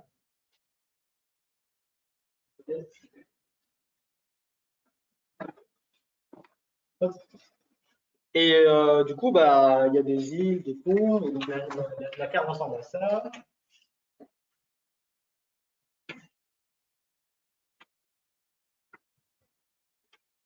Vous avez un certain nombre de ponts qui traversent la rivière. Donc il y en a un là, deux là, un ici, un ici et un ici. On va donner des noms des endroits. Et du coup, bah, les habitants de la ville, ils aiment bien le week-end se balader dans la ville et en gros, ils se posent une question. Est-ce qu'il existe un parcours de la ville qui passe une seule fois, enfin, en gros, qui passe par tous les ponts et qui les fait une fois. Comment on va faire ça facilement? Est-ce qu'on peut trouver une façon de se promener dans la ville qui nous permet de passer par tous les ponts et qui nous permet aussi de ne jamais passer deux fois par le même pont? Voilà. Donc, bah, la première chose que, enfin, je sais pas si c'est la première chose qu'il a fait hier, mais une bonne façon de voir notre place, c'est de transformer ça en forme de graphe. Donc là, pour le coup, le formalisme de graphe arrive assez naturellement. On a 4 endroits où aller, A, B, C, D, et on sait on peut les relier par des ponts. Donc les ponts seront nos arêtes. Donc le premier sommet A, le deuxième sommet B, A, B, C et D. Et vous reliez deux sommets D qui ont. Et en fait, on va relier plusieurs fois, enfin, on va faire une arête par point. Ce sera plus intelligent, on verra pourquoi après. Enfin, parce qu'il faut bien distinguer les deux. On a un ici, un qui va de A à C et deux qui vont de B à D. Donc ça ne rentre pas exactement, enfin pas particulièrement, enfin exactement dans le cadre des graphes que j'avais définis, c'est-à-dire que moi je m'intéressais que des graphes où bah, je reliais qu'une seule fois, enfin je reliais une fois, 0 fois A et B. Ici, en fait, on va s'autoriser à mettre plusieurs arêtes entre A et B. C'est-à-dire que mon formule de la dernière fois, il n'a pas marché, il va falloir numéroter les arêtes, c'est pas très grave, on va juste concentrer sur les dessins. Et donc, du coup, bah, et par contre, même si enfin, la définition par les ensembles va plus marcher, on se convainc bien que toutes les autres notions ne vont pas poser problème. Par exemple, on peut toujours définir le degré. Premier point, vous regardez le nom de la plupart. Bon, il y en a deux qui vont vers B, mais il y a quand même trois arêtes qui partent de A. La notion de chemin va faire la même chose. Hein. Vous pouvez toujours vous balader, donc la qualité, ça ne change pas. On peut vérifier aussi que la relation somme de degrés donne deux fois l'une arête et l'autre arête. En fait, dans la preuve qu'on avait faite, on n'avait jamais été le fait qu'il n'y ait jamais deux fois deux arêtes qui partent sur un de points. Et du coup, essentiellement, tout ce qu'on a montré ici va marcher, c'est juste que ça, c'est un peu galère à écrire à grandeur d'enfant. Et donc, du coup, ce qu'on demande, c'est est-ce qu'il existe donc, un cycle Donc en gros, une suite d'arrêts qui finissent au même point, hein, au point où ils commencent, qui passent une et une seule fois par chaque arrêt. Et un tel cycle qui existe, on appelle ça un cycle. Pas pour eux.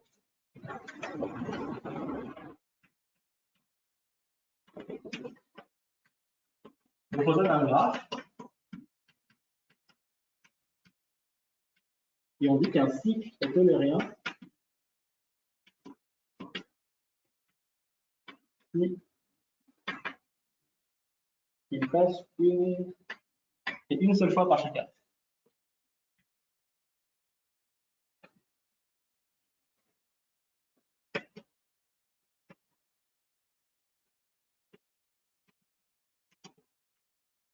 Et donc le problème que les gens se posent, donc ce graphe de la CLG, G a-t-il un cycle là? Bien sûr, le problème n'était pas formulé comme ça à l'époque de l'heure. Mais voilà, donc c'est comme ça qu'il a traduit, lui. Et donc, du coup, en fait, pour répondre à ce problème-là, par exemple, il a répondu par exemple, c'est pas possible. Et ben, une bonne façon de montrer, c'est de trouver un critère qui permet, avec des notions de graphe, de justifier s'il existe ou pas un cycle aérien. Et après, vérifier que ce graphe-là n'a pas les hypothèses. Et donc, en fait, essentiellement, ce qu'il a réussi à faire, c'est de trouver une propriété qui caractérise le fait d'avoir un cycle aérien.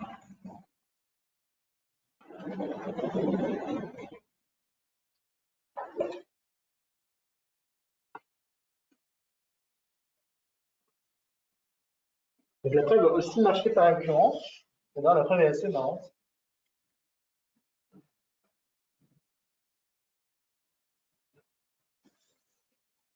Donc, comment est-ce qu'on fait? Donc, plutôt le terme de Euler. Donc, en fait, Euler a montré un cycle beaucoup plus général. Bon, c'est comme ça, enfin, c'est pas très, enfin, c'est assez courant même, de résoudre des problèmes en développant des théories beaucoup plus générales. Donc, vous prenez G un graphe. Alors, bon, faut faire un peu gaffe parce que vu que je m'autorise à avoir plusieurs arrêts, je ne vais pas écrire SA parce qu'il faudrait changer de formalisme. Du coup, on va juste prendre un graphe au sens du dessin et on va s'autoriser à mettre plusieurs arrêts sur le point et on va admettre, ce sera pas très difficile de refaire, que la majorité des élèves qu'on a fait avec des graphes avant se généralisent assez bien. Donc, j'ai un graphe fini.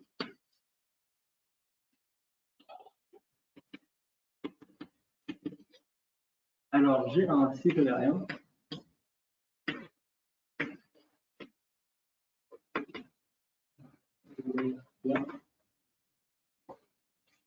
Et selon-ci,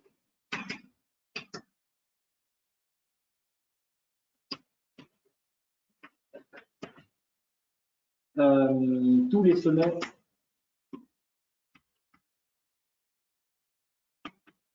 de G ont un degré clair.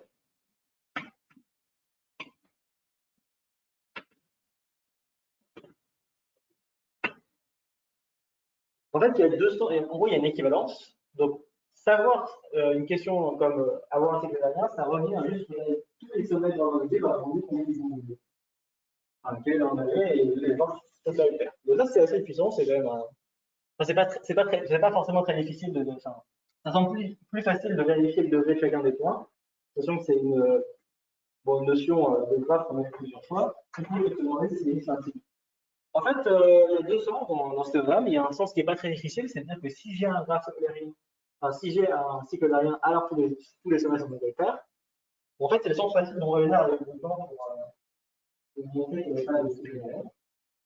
Parce que du coup, en regardant votre graphe droit dans les yeux, bah, vous voyez que, que A, par exemple, n'a pas un degré pair, il a un degré 3. Donc, s'il avait vraiment un cycle aérien, votre graphe, bah, alors du coup, bah, on a une prédiction. Donc, bon, au final, le problème n'était pas très difficile, mais ça a d'ailleurs du coup à profiter pour donner l'autre sens du théorème qui est un critère, puissant. Donc, c'est ce que je vais donc, on va faire le sens facile déjà pour commencer. On va faire le sens comme ça. Donc l'idée, c'est qu'on se donne un graphe G qui est un graphe avec un cycle horaire.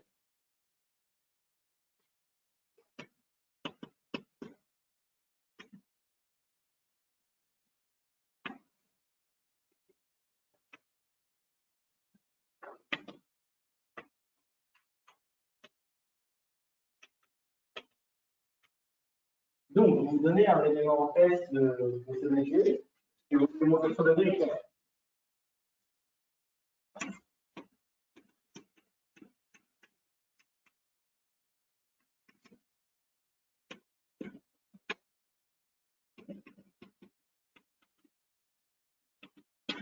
En fait, quand vous regardez votre cycle, à chaque fois que vous êtes arrivé à S par une arête, vous êtes obligé de repartir de S par une autre arête. Donc en fait, à chaque fois que vous voyez S dans votre cycle, ben, il y a deux arêtes. La deuxième chose, c'est que le cycle il est supposé eulerien, ça veut dire qu'il passe par toutes les arêtes. Et donc ça veut dire qu'en fait, vous êtes passé par tous les arêtes dans votre cycle. Comme les arêtes, vous pouvez les grouper deux par deux, ben, le nombre d'arêtes total est pair. Donc, comment est-ce que je vais faire ça? Donc l'idée, c'est que donc, toutes les arêtes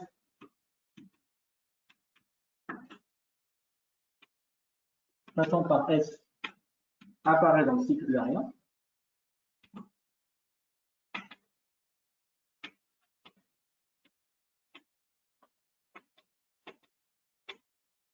On peut les grouper deux par deux.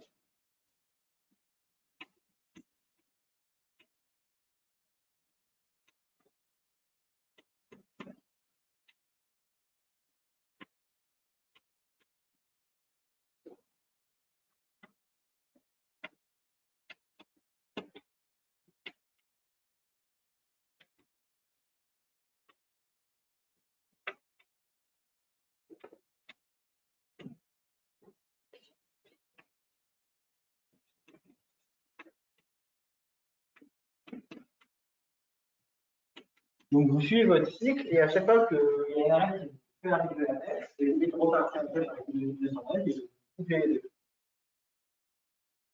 On peut faire un dessin par exemple.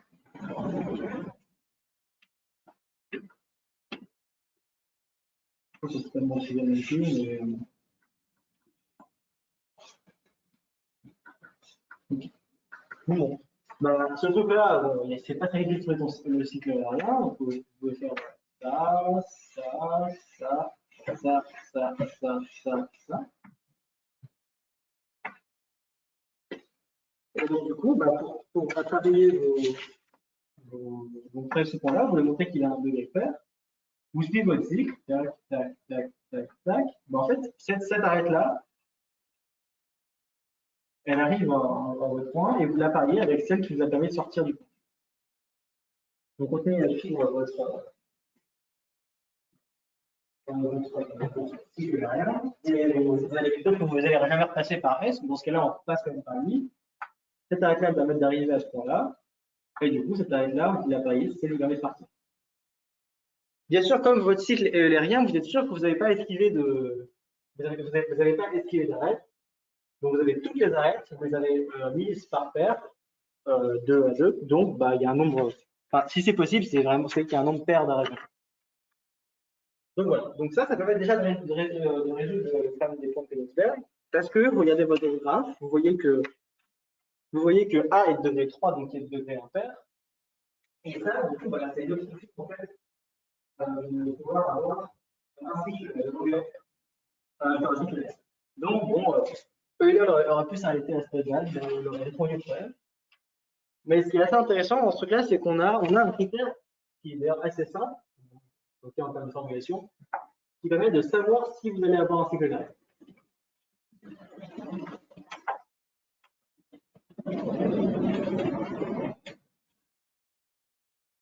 Et l'autre sens qui va être un peu plus difficile, il y a quand même pas mal de résultats non triviaux, mais quand même assez élémentaires en graphe, d'ailleurs même pas forcément élémentaires.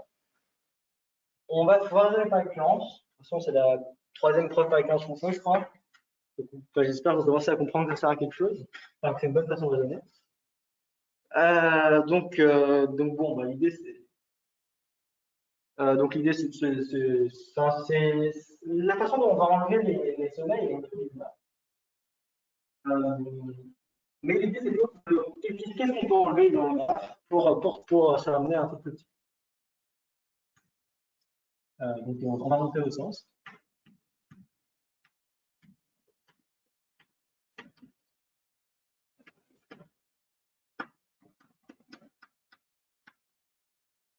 Est-ce que je définis n quelque part? Non. C'est un petit n qui est le nombre de sommets. Donc, qu'est-ce que c'est? Enfin, donc, déjà, il faut initialiser quelque part. Bon, là, c'est jamais très difficile, hein, mais on peut peut-être initialiser pour n égale 2, un truc comme ça. Non, c'est pas le cycle. Ouais. N égale 3. Bah, enfin, il faut juste tester tous les cas, mais le fait d'avoir un degré pair, quand vous avez 3 sommets, c'est soit être de degré 2, donc être relié aux deux autres. Enfin, en fait, si vous avez un sommet de degré 2, il est relié aux deux autres, et si vous prenez lui, par exemple, il doit être de degré pair, donc, bah, vu qu'il ne peut pas être relié que à lui, il est relié à l'autre. Donc ça vous donne un cycle lien, je vais faire le tour. Et dans l'autre cas, c'est si votre point est relié à personne, bah, les autres ne peuvent pas être reliés non plus. Donc là, il n'y a juste rien à faire, parce que, enfin, c'est des conventions, mais le cycle vide va marcher. Bref. Bon, essentiellement, il n'y a rien de très compliqué sur les initialisations. Il faut juste les faire parce que. Donc, supposons. Alors, il va se passer quelque chose d'un peu étrange, c'est-à-dire que là, on va retirer un nombre de semaines, on ne sent pas la raison même qu'on va retirer de soi-même. Donc, au lieu de supposer que le résultat est vrai pour le rang n, on va supposer qu'il est vrai pour tous les rangs plus petits que n.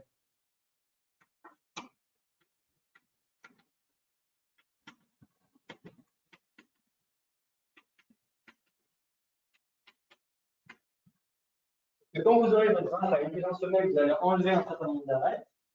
Vous n'allez pas savoir combien d'arêtes il va vous rester, mais au moins ce nombre d'arêtes sera inférieur à n.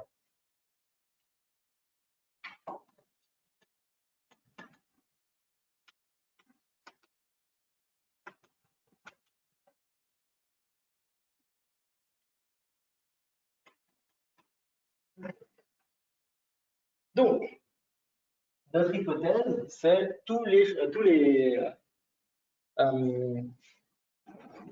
notre hypothèse, c'est tous nos sommets sont de degré pair. En fait, une remarque assez importante, c'est que si vous avez un point qui est isolé, ça n'a rien à trouver. Donc en fait, on peut supposer qu'il n'y en a pas qui à les enlever.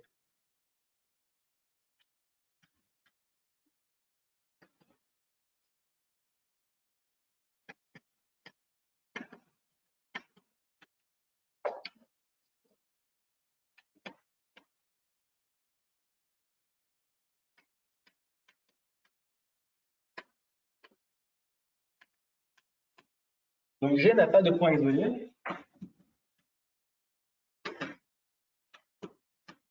Et du coup, si tous les sommets sont de degré pair et non pas un degré 0, c'est-à-dire que tous les sommets sont de 2 plus sont de degré au moins 2.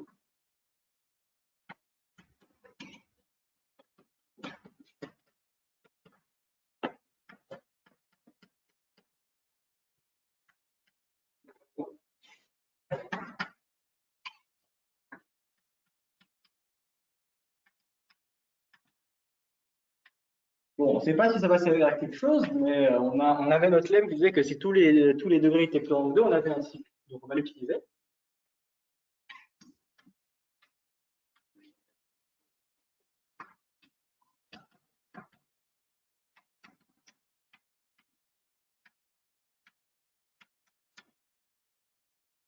Et donc du coup, on va se retrouver dans la situation suivante.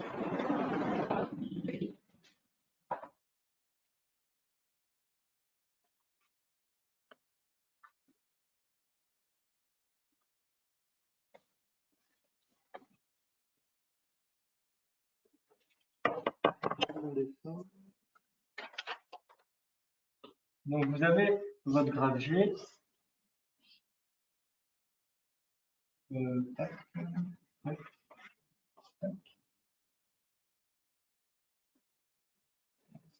Attendez, c'est plus joliment.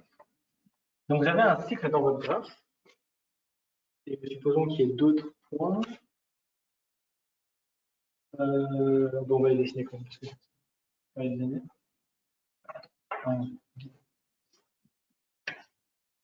On va dire copier les uns, sinon on devient n'importe quoi.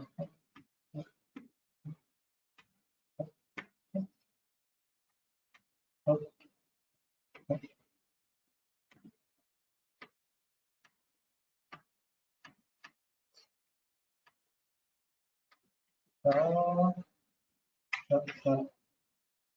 Hop.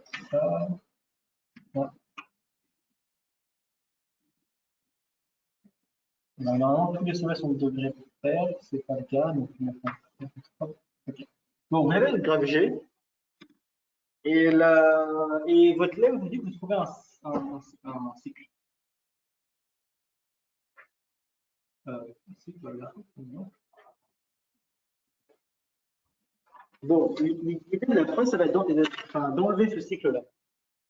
Ça peut sembler bizarre, mais il faut quand même que d'une façon ou de l'autre, on arrive à baisser le nombre de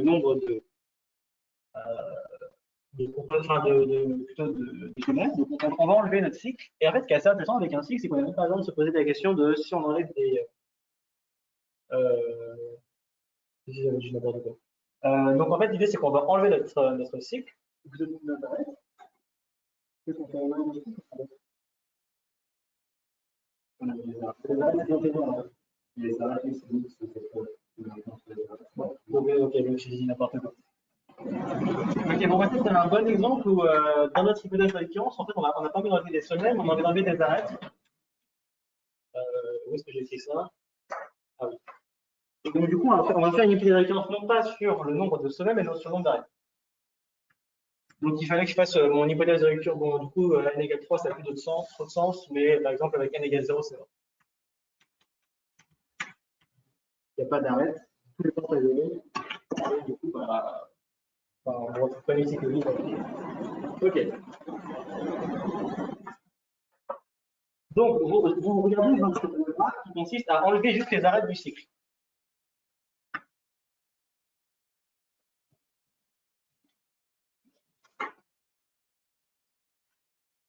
Et donc là, vous l'enlevez. Il va être un peu plus long ici. Ok, donc là, il reste ça, ça, ça, ça, ça, ça, ça, ça, et un truc. Ok, donc qu'est-ce qui s'est passé? La première chose qu'on remarque, c'est que vu qu'on a enlevé des arêtes d'un cycle, les seuls points où on a enlevé des arêtes, c'est les points du cycle. Et vu qu'on a enlevé l'arête qui était à leur gauche et l'arête qui était à leur droite, et bien on a toujours l'hypothèse qui est que n'importe quel point de notre nouveau graphe est de repère. Parce que les points qui n'étaient pas dans le cycle, ils ont toujours autant d'arêtes qui partent d'eux, et les points qui étaient dans le cycle, on a enlevé 2 arêtes. Donc, ça me dit quoi? Ça me dit qu'on a des. Donc en fait, en gros, nos 3 trucs ici avec les composants connexes, c'est ce que j'avais dit tout à l'heure. Visuellement, elles ressortent bien, c'est l'ensemble des. En gros, donc ça, c'est la composante connexe de ce point-là, mais visuellement, c'est juste un sous-graphe qui est séparé des autres. Et donc, on a un ensemble de composantes connexes où chacun des points est de degré pair, et on sait que le nombre d'arêtes est strictement inférieur au nombre d'arêtes pour cette donnée. Et c'est pour ça qu'on a besoin du résultat de supposer résultat qui est vrai pour n'importe quel cas inférieur à n. Donc, qu'est-ce qui va se passer? On va appliquer notre hypothèse de récurrence sur chacun des points connexes. Chacun de ces graphes-là, par hypothèse de récurrence, va admettre un cycle derrière. Par exemple, ici, on a celui-ci. Ici, on a celui-ci. Comme ça. Et ici, on a celui-ci.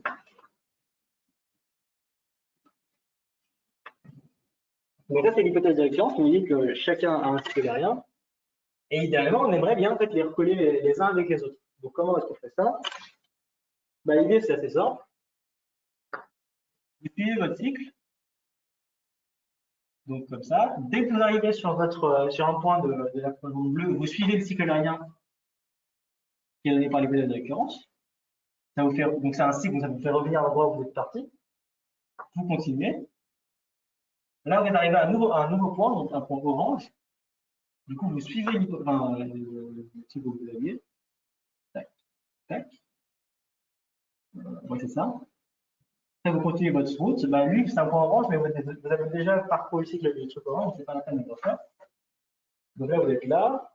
Donc, vous arrivez sur une nouvelle composante qui est la composante violet. Vous suivez le truc qui est donné par l'hypothèse de récurrence. Tac. Et après, du coup, vous continuez, continuez, continuez. Et du coup, en recollant tous les cycles aériens, vous avez trouvé un grand cycle aérien. Est-ce que je vais le faire? Je pense que oui. Donc, je répète. On fait non pas une hypothèse, on fait pas une hypothèse de récurrence sur le sommet, mais là, on s'arrête. La première chose qu'on remarque, c'est qu'on peut se enlever tous les points isolés parce qu'on ne servent à rien. La deuxième chose qu'on remarque, c'est que du coup, la hypothèse elle dit que tous les sommets ont donné au moins 2. On utilise notre lemme, même si ça n'est pas ça que ça va nous aider, ça nous donne toutes les informations. Il existe un cycle. En fait, on enlève des arêtes. Et du coup, on va enlever un point d'arête. C'est-à-dire, on va s'assurer de dire l'hypothèse de notre théorème. Donc, on voit que pour chaque point, on a enlevé un paire d'arêtes. Un bon moyen de faire ça, c'est d'enlever un cycle. Parce que dans un cycle, chacun des points, on enlève 2 arêtes. Ça nous permet d'enlever des arêtes. On a un nouveau graphe de pas forcément connexe, mais qui a l'avantage quand même d'avoir des. On peut toujours le décomposer en composantes connexes. Chacune de ces composantes connexes vérifie que chacun de ces sommets a 2 repères. Elle vérifie aussi d'avoir un nombre strictement inférieur à n plus 1 d'arêtes. Sur chacune des composantes connexes, on appuie le cycle aérien. Et la question, c'est comment est-ce qu'on colle ce cycle aérien? L'idée, elle est assez simple. Vous suivez votre cycle de base, et dès que vous arrivez sur un point qui est dans une point connexe que vous n'avez pas encore exploré, vous suivez votre cycle. Et comme c'est un cycle, ça va vous faire revenir à l'endroit où vous étiez sur le cycle, et du coup, vous continuez, faites votre tour, et vous finissez par avoir un grand cycle là. Donc voilà. Bon, moi, je pense que j'ai pas le temps de dire beaucoup plus. Bon, pas très grave, je peux au moins arriver à l'endroit où je voulais. Donc, pour répéter, donc ça, c'est la première apparition de la théorie des graphes. C'est quand même. Bon, on a pu commencer le cours par ça, mais ça demande pas mal de connaissances. C'est quand même assez joli de se dire qu'un travail historique se résume juste à. Ouais, il y a quand même quelque chose qui est assez fort dans la réaction des graphes. Je vais juste dire que dans un graphe, on s'intéresse assez rarement au cycle aérien, parce qu'ils ont l'avantage d'avoir un critère assez rapide pour les. Enfin, c'est pas qu'on s'intéresse rarement, c'est juste que le résultat arrive assez rapidement et n'est pas très difficile. On peut s'intéresser à un problème qui est plus ou moins viable, c'est-à-dire qu'il faut trouver un cycle qui passe une seule fois par tous les points, enfin, par tous les sommets. Ça, c'est ce qu'on appelle un cycle hamiltonien. Et ça, c'est beaucoup plus difficile. Actuellement, on n'a pas des conditions nécessaires et suffisantes pour les caractériser. On a des trucs suffisants, on a des données qui nous permettent de vérifier si un truc est un cycle hamiltonien. Mais bon, c'est un problème qu'on appelle MP complet. Qui fait qu'il y a peu de chances d'espérer qu'un jour on ait une solution polynomiale en complexité polynomiale. Bon, essentiellement, ce qu'il faut réaliser, c'est que le problème dual de savoir si vous pouvez trouver un cycle qui passe par tout le sommet est nettement plus difficile, même s'il a l'air d'être plus ou moins, enfin, il pourrait sembler à plus ou moins équivalent. Et du coup, je pense que je vais m'arrêter ici parce que j'aurais pas le temps de dire beaucoup. Voilà. Bon, ça va. Bon, j'avais beaucoup trop prévu. Après, l'enregistrement. Hop.